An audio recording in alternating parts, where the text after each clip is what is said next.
Doctor केसी Samota YouTube channel पर आप सभी का स्वागत है। साथियों, आज के व्याख्यान में हम जानेंगे समाज परिवर्तन के नायक साहू छत्रपति महाराज के चिंतन, मनन और कर्म भूमि के बारे में। साथियों, बहुजन नायकों में साहू छत्रपति महाराज का नाम बड़े ही सम्मान से लिया जाता है। ये अलग बात है कि वर्तमान व्यवस्था में और उसकी पूर्व की व्यवस्था में जो पाठ्यक्रम निर्धारक आज भी बने हुए हैं, उन्होंने छत्रपति साहू महाराज के सामाजिक न्याय के योगदान को विस्मृत रखा है और आज भी उसे हाशिए पर रखा गया है। लेकिन इतिहास मिटाने से मिटता नहीं है, कुछ ना कुछ सबूत मिल ही जाते हैं। ऐसे ही सबूतों में एक हैं महानायक साहू छत्रपति महाराज। भारत में सामंतकालीन और राजतंत्रकालीन व्यवस्था में सामाजिक न्याय का पहला कदम साहू छत्रपति महाराज के द्वारा उठाया गया। अल्पकाल में ही इनका देहांत हो गया। इनका जन्म 1874 में और मृत्यु 1922 ईस्वी में हुई। साथियों, छत्रपति साहू महाराज ही वह पहले नायक हैं जिन्होंने सामाजिक न्याय का पहला कदम उठाया, जिन्होंने सामाजिक न्याय के महान दार्शनिक डॉक्टर बाबा साहब B.R. अम्बेडकर को छात्रवृत्ति प्रदान की। न केवल अम्बेडकर को अपितु ऐसे वंचित तबके के तमाम छात्रों के लिए छात्रावास और छात्रवृत्ति की व्यवस्था की। इसके साथ ही पहली बार ज्ञात इतिहास में 1901 इस वर्ष में उन्होंने सामाजिक सकारात्मक कार्रवाई करते हुए अपने यहाँ शासकीय पदों में गैर ब्राह्मण वर्ग के लोगों को 50% आरक्षण प्रदान किया, जिसे सामाजिक सकारात्मक कार्रवाई के नाम से जाना जाता है। आइए साथियों, इसके अलावा साहू छत्रपति महाराज के द्वारा सामाजिक न्याय और परिवर्तन के नायक के रूप में क्या कार्य किया गया, उसकी एक छोटी सी झलकी यहाँ हम प्रस्तुत करते हैं।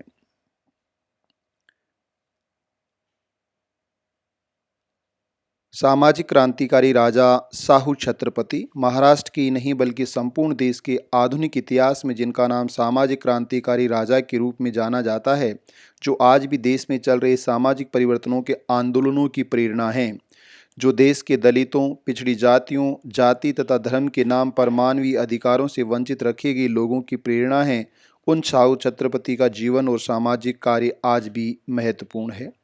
साथियों, हमारे देश में सामंतशाही, राजशाही, राजे रजवाड़ों का सामाजिक इतिहास बहुत अच्छा और गर्व के लायक नहीं है। आधुनिक काल में हमारे देश में सामंतों, राजे रजवाड़ों, रियासतदारों की कमी नहीं थी। सभी राजे रजवाड़े अंग्रेज़ों की मेहरबानी पर सत्ता चला रहे थे। वे इस देश की जनता पर राज कर रहे थे और वे इस देश की समाज व्यवस्था से, इस देश की जाति भेद की व्यवस्था से, अछूतपन की व्यवस्था से, यहाँ की ब्राह्मण पंडा पुरोहितशाही से अच्छी तरह से परिचित थे। साथियों, अंग्रेज़ों ने केवल अंग्रेजी बादशाहित पर ही राज नहीं किया, अपितु यहाँ भारत के शासकीय वर्ग से मिलकर लंबे समय तक लगभग 190 वर्षों तक भारत पर राज किया है। भारत के जाति भेद की, ब्राह्मण जाति वर्चस्व की समस्या भारत के किसी एक प्रांत या रियासत की समस्या नहीं थी और न आज है, बल्कि ये संपूर्ण भारत के मैदानी प्रदेशों की, प्रांतों की समस्या थी और आज भी है। लेकिन तत्कालीन भारत के किसी भी राजा ने, रियासतदार ने इस समस्या की अमानवीयता को अच्छी तरह जानते हुए भी जानबूझकर इस समस्या की ओर कोई ध्यान नहीं दिया, बल्कि वे ब्राह्मणवाद को बढ़ावा देने के लिए, पंडा पुरोहित शाही को बढ़ावा देने के लिए, जातिवाद और अछूतपन को बरकरार रखने के लिए पूरी कोशिश करते रहे। लेकिन आधुनिक भारत में करवीर संस्थान कोल्हापुर के साहू छत्रपति एक ऐसे राजा थे जिन्होंने अपनी रियासत में अपने सामाजिक क्रांति के, सामाजिक परिवर्तन के एजेंडे को लागू किया था। आधुनिक भारत के इतिहास में शायद ही कोई इस तरह का राजा हुआ है। आज के लोकतंत्र में राजा अपने राजमहलों से, राजवैभव से आम जनता में पूजित नहीं होता है। आज राजमहलों वाले, राजवैभवों वाले राजाओं का कोई नाम लेवा भी नहीं रहा। लेकिन आज भी इस लोकतांत्रिक भारत में भी साहू छत्रपति का नाम बड़े सम्मान के साथ लेने वालों की कोई कमी नहीं है। साहू छत्रपति किसी बड़ी रियासत के राजा भी नहीं थे। महाराष्ट्र में ब्रिटिश शासनकाल में करवीर कोल्हापुर एक छोटी सी रियासत थी। उस रियासत की सत्ता साहू छत्रपति ने दिनांक 2 अप्रैल 1896 में अपने हाथों में ली। उस समय उनकी आयु केवल 20 साल की थी। साहू छत्रपति के लिए कोल्हापुर रियासत की सत्ता अपने हाथों में लेना महाराष्ट्र के लिए नहीं बल्कि देश के इतिहास में एक क्रांतिकारी घटना साबित हुई। जैसे पूरे देश में जातिवाद अछूतपन का बोलबाला था, उसी प्रकार कोल्हापुर रियासत में भी था। उस समय संपूर्ण भारत जाति भेद अछूतपन की अमानवीय व्यवस्था से पीड़ित था। जब साहू छत्रपति ने कोल्हापुर रियासत की सत्ता अपने हाथों में संभाली, उस समय उनको विरासत के तौर पर ढेरों समस्याएं मिली।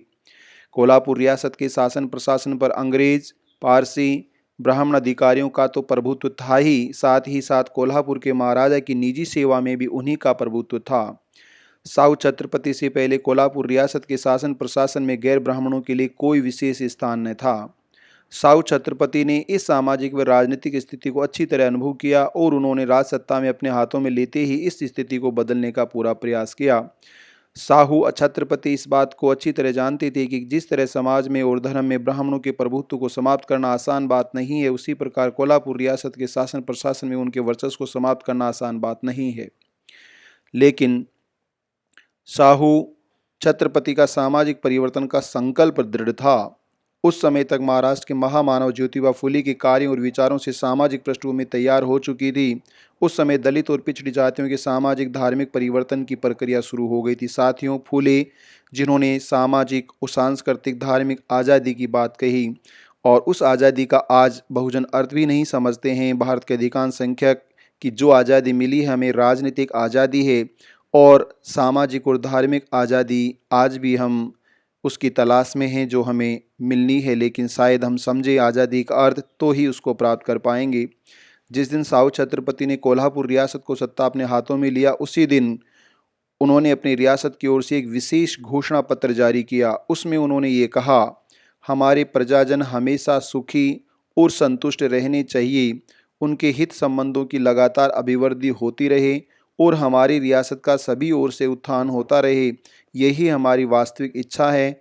हमारे इस उद्देश्य को सफल करने के लिए हमारे जागीरदार, संबंधी, सरदार, अधिकारी, इनामदार, कर्मचारी, सभी तरह के सेठ, साहूकार और अन्य प्रजा की उज्ज्वल राज्य निष्ठा की और उनके सहयोग की हमें ज़रूरत है। आज हमारी राज सत्ता के शुरू होने के पहले ही दिन हम उस महान जगत चालक के अनुग्रह के लिए प्रार्थना करते हैं कि हमारी राज सत्ता लंबे समय तक बरकरार रहे और सुखद हो। साथियों, आपने तथाकथित कौटिल्य का अर्थशास्त्र पढ़ा होगा, जिसमें प्रजा सुख में ही राजा का सुख और प्रजा दुख में राजा के सुख की बात कही है। लेकिन ऐसा उस समय की जो सामाजिक वर्ण व्यवस्था, आसन व्यवस्था, पुरुषार्थ व्यवस्था थी और जो शूद्रों के प्रति अपमान की व्यवस्था थी, उसके निदान के लिए कौटिल्य ने अर्थशास्त्र में एक शब्द भी नहीं लिखा है, जबकि यहाँ पहले ही दिन घोषणा पत्र में साफ साफ लिखा गया है कि वह उसमें परिवर्तन करेंगे जो कि अमानवीय व्यवस्था है। उनके इस घोषणा पत्र में उनकी मानवीय संवेदनाएं व्यक्त होती हैं। उनकी राज्य की संकल्पना सभी प्रजा की भलाई में, उनके हितों में, सुख में है और इसी आधार पर उन्होंने कोल्हापुर की रियासत की सत्ता संचालन भी किया। वह बात उनके लगभग 28 साल के शासनकाल के इतिहास से स्पष्ट होती है। साहू छत्रपति ने अपनी प्रजा के कल्याण के लिए 28 साल के शासनकाल में कई महत्वपूर्ण और सामाजिक दृष्टि से क्रांतिकारी निर्णय लिए और कानून भी बनवाए। उन्होंने 14 अप्रैल 1894 को एक विशेष राज आदेश जारी करके जंगलों में शिकार करने वाले और दौरे पर रहने वाले अंग्रेज तथा रियासती अधिकारियों पर बहुत ही सख्त प्रतिबंध लगाए, यानी कि वो केवल मानवीय नहीं अपितु पार्श्विक जगत और पारिस्थितिक जगत के प्रति भी संवेदनशील थे। उन्होंने उनको ये भी ताकीद दी कि ग्रामीण लोगों से जबरदस्ती या मुफ्त में चीज़ें नहीं ली जाएं और कोल्हापुर रियासत में उसका एक अच्छा परिणाम भी दिखाई दिया। उन्होंने अपनी रियासत में तुरंत बंधुआ प्रथा, जो लंबे समय से चली आ रही थी, आज भी कई जगह देखी जाती है, उसको समाप्त कर दिया। उन्होंने बाजारों में चलने वाली रिश्वतखोरी, दलाली को रोका। उन्होंने गरीब किसानों की मदद की, उनके जानवरों को चरने के लिए सरकारी जंगलों में सुविधाएं दी। उन्होंने अपनी रियासत में सभी वर्गों की शिक्षा पर बल दिया और उन्होंने स्वतंत्र शिक्षा विभाग का निर्णय किया। उन्होंने आदिवासी लोगों के कल्याण के लिए पहाड़ी और जंगली इलाकों में विशेष सरकारी उपक्रम शुरू किए। इसीलिए उनका कोल्हापुर रियासत की सामान्य प्रजा में सम्मान दिन ब दिन बढ़ता ही चला गया। उन्होंने अपने शासनकाल में सामान्य जन और विशिष्ट जन इस प्रकार का फर्क कभी नहीं किया। उन्होंने वेदोक्त प्रकरण सन 1900 में नारायण राव राजोपाध्याय की कुल पुरोहित पद से हटा दिया। इसमें उन्होंने ब्राह्मणों की नाराजगी मोल ली या उनका क्रोध की परवाह नहीं की। उस समय विशेष तौर पर पूना से प्रकाशित होने वाले ब्राह्मणवादी समाचार पत्रों ने वेदोक्त प्रकरण में साहू छत्रपति के विरोध में आंदोलन चलाया और उन्होंने साहू छत्रपति को बदनाम करने की कोई कसर बाकी नहीं छोड़ी, लेकिन वे बिल्कुल विचलित नहीं हुए। साथियों, आज से लगभग 150 साल पहले भी जो मीडिया है, पत्रकारिता है, उस पर एक विशिष्ट वर्ग का कब्जा था और आज भी है। अधिकांश जो भारतीय जन हैं, जो उत्तर या हिंदी पट्टी के हैं, वो सुबह उठते ही राजस्थान पत्रिका या दैनिक भास्कर पढ़ते हैं और इसी से उनके सोचने का, दिमाग का जो दिवालिया है वो तय होता है।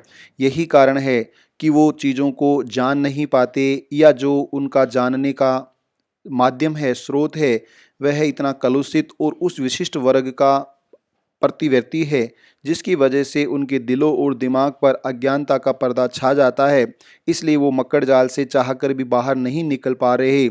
इसलिए मीडिया और पत्रकारिता जो सिस्टम है, जो कि एक विचार को, चिंतन को बदलता है, उस पर विशिष्ट वर्ग का कब्जा होने के कारण बहुजन उस जाल से बाहर नहीं निकल पा रहे हैं।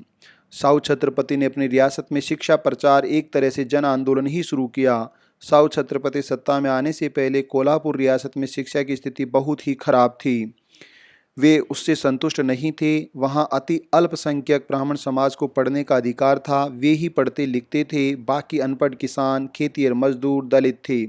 ये स्थिति कोई सहज रूप से नहीं बनी थी, बल्कि एक ब्राह्मणी व्यवस्था थी। उस समय महात्मा फूले सत्यशोधक समाज के माध्यमों से दलितों और बहुजनों में शिक्षा का प्रचार प्रसार कर रहे थे। छत्रपति साहू ने अपनी रियासत में सभी समाजों में शिक्षा प्रचार को बढ़ावा दिया। उन्होंने प्राथमिक पाठशालाओं की संख्या बढ़ाई। साथियों, बहुजनों की ये भी खास बात है कि वो इस देश में केवल अन्यायकारी व्यवस्था के निदान के लिए ही नहीं, अपितु दूसरी व्यवस्था खड़ी नहीं हो, इसके लिए भी क्रमबद्ध होते हैं। उनमें अन्याय रुख में नहीं है, व्यवहार में नहीं है। वो खाने की संस्कृति में नहीं, खिलाने की संस्कृति में विश्वास करते हैं। तो जब सत्ता उनके हाथ में थी तो भी भेदभाव नहीं, अपितु सभी समाजों में शिक्षा प्रचार को बढ़ावा दिया। उन्होंने दलित, बहुजन, गरीब परिवारों के बच्चों के लिए छात्र छत्रपति पुरस्कार और बिना शुल्क शिक्षा की सुविधाएं दी। पाठ्यक्रम में परिवर्तन कराए। अछूतों के बच्चों के लिए स्वतंत्र स्कूल थे, उन्हें बंद करवाए। सार्वजनिक शिक्षा प्रणाली लागू की, यानी समान, सभी के लिए, अलग से स्कूल नहीं, सभी समान, सभी उसी स्कूल में जाएं। उन्होंने लड़कियों की शिक्षा के लिए विशेष प्रयास किए। उसी प्रकार उन्होंने प्राथमिक शिक्षा को अनिवार्य और निःशुल्क भी बनाया। साथियों, अनिवार्य निःशुल्क शिक्षा का पहली बार प्रावधान ज्योतिबा फूले ने शुरू किया था। इसी के साथ आज जिसको पेरेंट टीचर्स मीटिंग हम मानते हैं, उसकी हिस्ट्री में भी जाएंगे तो हमें मालूम होगा फूले भारत का वह पहला चिंतक था जिसने माता पिता और शिक्षकों के बीच बैठक के प्रावधान को शुरू किया, क्योंकि शिक्षा को आगे बढ़ाने का कार्य फूले दंपति के द्वारा किया गया। महाराज साहू अपनी रियासत में शिक्षा प्रसार की दृष्टि से विभिन्न जाति के छात्रों के लिए अलग अलग छात्रावास बनवाए। 1896 के दरमियान कोल्हापुर के राजाराम कॉलेज के छात्रों के लिए एक छात्रावास शुरू किया गया था, लेकिन उस छात्रावास में गैर ब्राह्मण छात्रों को प्रवेश न मिलने के कारण उन्होंने गैर ब्राह्मण छात्रों की सन 1900 में अपने राजमहल में व्यवस्था की। इस प्रकार कोल्हापुर रियासत में शिक्षा प्रचार की दृष्टि से उनका कार्य किसी क्रांतिकारी कदम से कम न था। साहू छत्रपति की यह भी विशेषता थी कि वे किसी भी प्रकार का भेदभाव, जाति भेद नहीं मानते थे। वे महार, मातंग, कातकरी, बरुड़ आदि अछूत जाति के लोगों के साथ बैठकर भोजन करते थे। वे उनके घर का पानी पीते थे। वे सन 1920 में महार मातंगों के साथ नागपुर आए थे।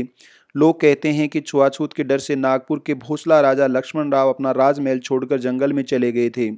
नागपुर के लक्ष्मण राव भोसले छुआछूत मानने वाले थे और यही स्थिति उस समय के सभी राजघरानों की थी, लेकिन साहू छत्रपति इन सब से अलग थे। साहू छत्रपति की यह भी एक विशेषता थी कि वे अछूत समाज के लोगों द्वारा आयोजित कार्यक्रम में विशेष रूप से सम्मिलित होते थे और उनको हर तरह से सहयोग भी करते थे।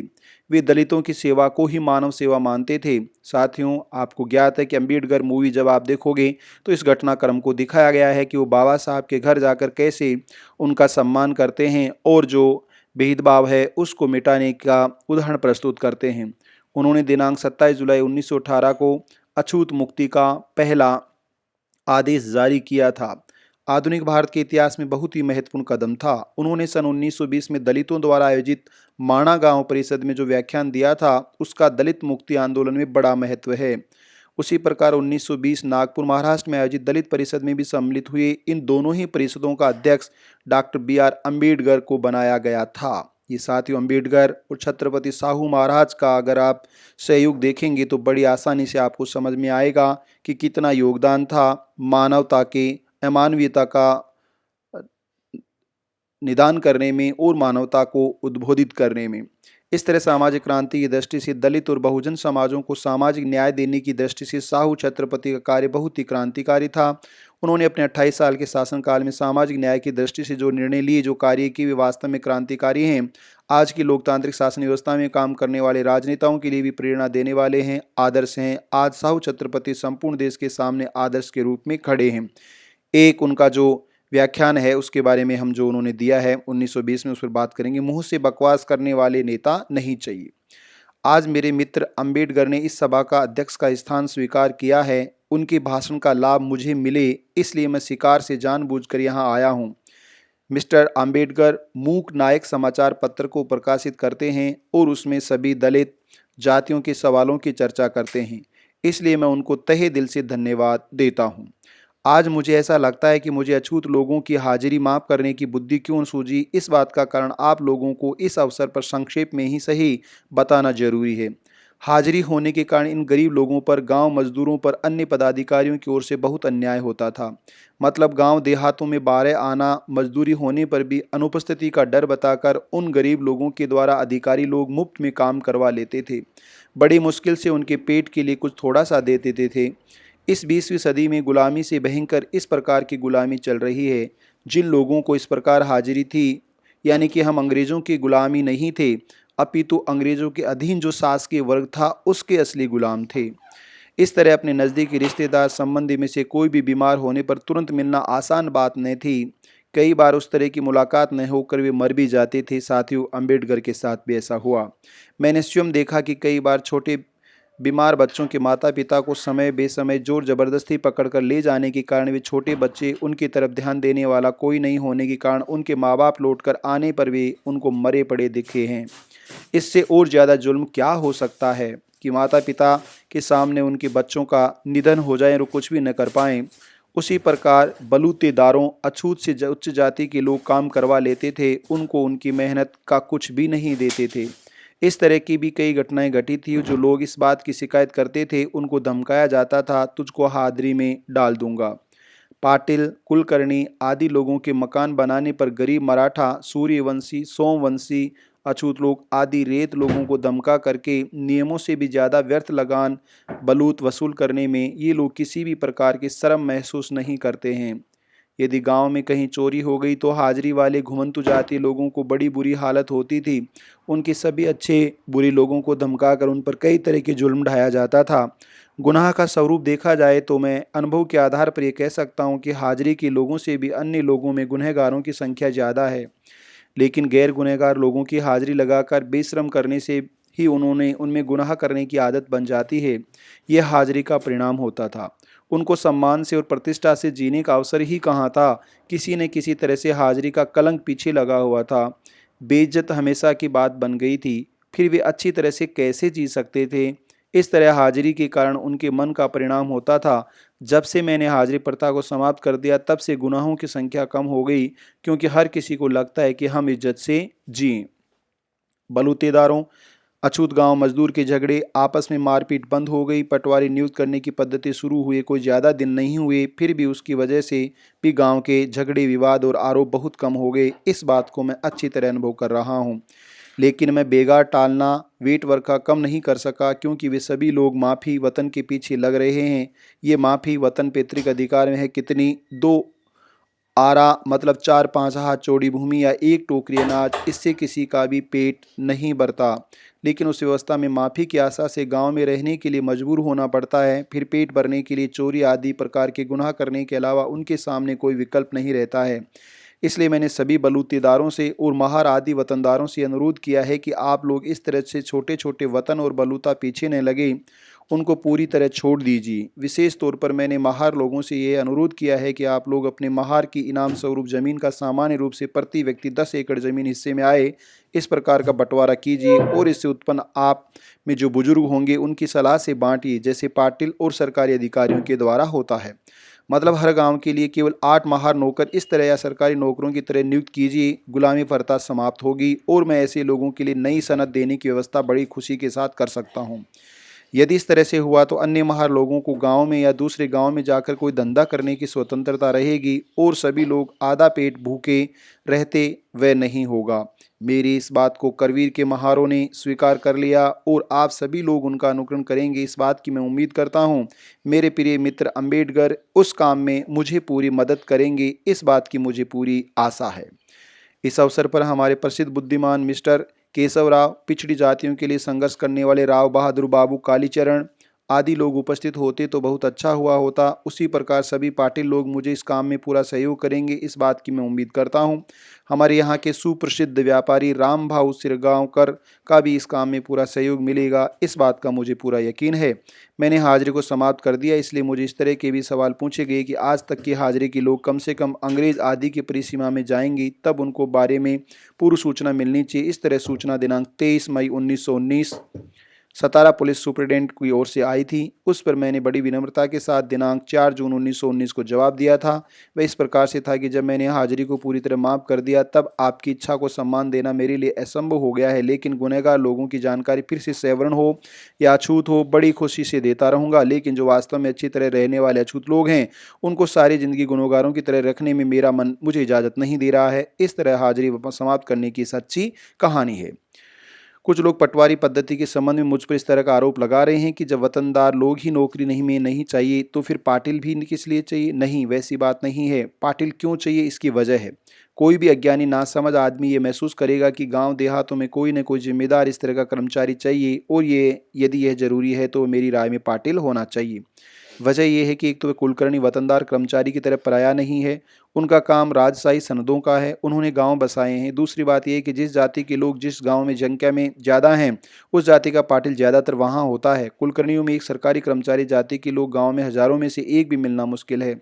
कुलकर्णी के पीछे उसकी ही जाति के अधिकारी, वकील, नौकरदार वर्ग का समर्थन होने के कारण गांव के सभी लोग उससे डरते हैं, जिसकी वजह से गांव के वास्तविक हितों में काम नहीं हो पाते।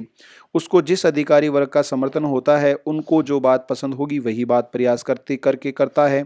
उन लोगों की भलाई सुख की बातों की ओर उसका ध्यान होने की वजह से गांव के गरीब लोगों पर अन्याय करके उस तरह के काम उसको करने पड़ते हैं। लेकिन पाटिल की स्थिति उस प्रकार की नहीं है, बल्कि लाइलाज होने पर ही पाटिल लोग उस तरह से करते हैं, क्योंकि उनके जाति के लोग गांव में ज़्यादा होने के कारण उनको हित ध्यान रखना जरूरी हो जाता है। लेकिन एक गांव में 2 पाटिल होने से मतभेद होकर झगड़े होंगे और उस तरह के विवाद पैदा करने की स्वार्थी लोगों की आदत होती है। जिस गांव में एक ही पाटिल है वे विवाद का प्रमाण कम होता है। इस बात को हमारे स्थानीय अधिकारी अच्छी तरह जानते हैं। मैंने अछूत समाज के लिए जो कुछ छोटे मोटे प्रयास किए हैं उसके बारे में बाबू राव यादव ने एक छोटी सी किताब बनाकर प्रकाशित की, उसके लिए मैं उनको धन्यवाद देता हूं। उसी प्रकार इस काम के लिए सत्य शोधक समाज, आर्य समाज, अमेरिकी मिशन भी मुझे मदद कर रहे हैं। उनके प्रति मैं अपना आभार व्यक्त करता हूं। लेकिन दुख की बात है कि हमारे पढ़े लिखे जानकार वर्ग में बहुत ही कम लोगों का सहयोग इस काम में मिल रहा है। फिर धीरे धीरे ही क्यों न हो अपने सभी समाज के लोग इन अभागे लोगों के कल्याण के लिए ज़्यादा से ज़्यादा प्रयास करते रहेंगे, इस बात का मुझे भरोसा है। आज की सभा के अध्यक्ष मिस्टर अंबेडकर का ये काम मुझे बिल्कुल पसंद नहीं आ रहा है, क्योंकि महार, मातंग, चमार, ढोर आदि लोग वास्तव में वेश्य जाति के हैं। विशेष रूप से महार लोग पहले महार धागा बनाकर उनका धंधा करते थे। उनको अछूत किसने बनाया ये बात मेरे समझ में नहीं आ रही है। इस तरह वैश्य का धंधा छोड़कर दस्यु मतलब नौकर और नौकर का मतलब अछूत अतिशूद्र, इसलिए अंबेडकर ने इस तरह का काम क्यों अपनाया है मेरी समझ में नहीं आ रहा। फिर भी मैं यहाँ इकट्ठे हुए सभी लोगों से अनुरोध करना चाहता हूँ कि आज तक हमारा निकृष्ट अवस्था में पहुँचने का कारण हम अपना सही नेता खोज नहीं पा रहे हैं। मीठी बातें कहकर अपना नाम बड़ा करने के उद्देश्य से हम में से कुछ स्वार्थी लोग अयोग्य नेता का चुनाव करके सामान्य लोगों को गुमराह करते हैं। पंछी भी अपनी जाति का नेता चुनते हैं। पंछियों में कभी 4 पाँव वाला नेता नहीं होता है, 4 पाँव वालों में कभी भी पंछियों का नेता नहीं होता है। साथ ही बहुत ही गौर करने लायक बात है कि हम अपना नेता कैसा चुनते हैं। गांव, गाय, बैल, भेड़ आदि में चरवाहा उनका नेता होता है, जिसकी वजह से अंत में उनको कसाब खाने में जाना पड़ता है। यानी आप ऐसा नेता चुनोगे तो आपका अंत निश्चित है, जिसको कहते हैं बकरे की माँ कब तक खैर मनाएगी। जिनके जैसे हजारों में से एक भी नहीं है, जो पिछड़े खुद क्षत्रियों को भी जिन्होंने उनको मुगलों से बचाया, जिनके पूर्वज रामकृष्ण सूर्यवंशी सोमवंशी क्षत्रिय जिनके देह वासन में है, उनको शूद्र कहना और उनको तो क्या मेले से भी अछूत मानते हैं और छू जाने पर जो अपने आप की शुद्धि कर लेते हैं, इस तरह के नेता किस काम के। पश्चिमी देशों में या अन्य किसी भी देश में इस तरह के नेताओं को कोई स्वीकार नहीं करता है। अपने भाई बहनों और देशवासियों को पशुओं से भी क्या, गोबर और मेले से भी नीच मानने वाले लोगों से नेता बनने की इच्छा करना बड़ी बेशर्मी की बात है। जब मुझे मुखिया पद मिला उस समय यहाँ गैर ब्राह्मण एक भी वकील या कर्मचारी नहीं था, लेकिन उनको वकीली पढ़ने का अवसर मिलने के कारण वे जानकार हो गए हैं। उसी अपने व्यवहार से जाति भेद नष्ट करके हम लोगों के साथ इंसान जैसा व्यवहार करने वाले नेता हमें चाहिए। जबकि मैं अंबेडकर की आलोचना ही कर रहा हूँ, फिर भी उनकी उदार विचारधारा की प्रशंसा भी करना जरूरी है। आज उनको पंडित यानी बुद्धिमान की उपाधि से सम्मानित करने में क्या आपत्ति है। वे विद्वानों में एक भूषण ही हैं। उनको आर्य समाज, बौद्ध समाज, ईसाई समाज में बड़ी खुशी से अपने में समा लिया होता, लेकिन वे आप लोगों के कल्याण के लिए उधर नहीं गए। इसके लिए आप लोगों को उनको धन्यवाद देना चाहिए और मैं भी उनको धन्यवाद देता हूँ। अंत में मैं अंबेडकर से अनुरोध करता हूँ कि वह जाने से पहले कृपा करके मेरी रजपूतवाड़ी के कैंप पर मेरे साथ भोजन करने के लिए पधारने का कष्ट करें। साथियों, ये है भाषण मानगांव जिला कोल्हापुर में दिनांक 22 मार्च 1920 को आयोजित महाराष्ट्र के अछूत लोगों की परिषद साहू छत्रपति का भाषण। डॉक्टर अंबेडकर इस परिषद के अध्यक्ष थे।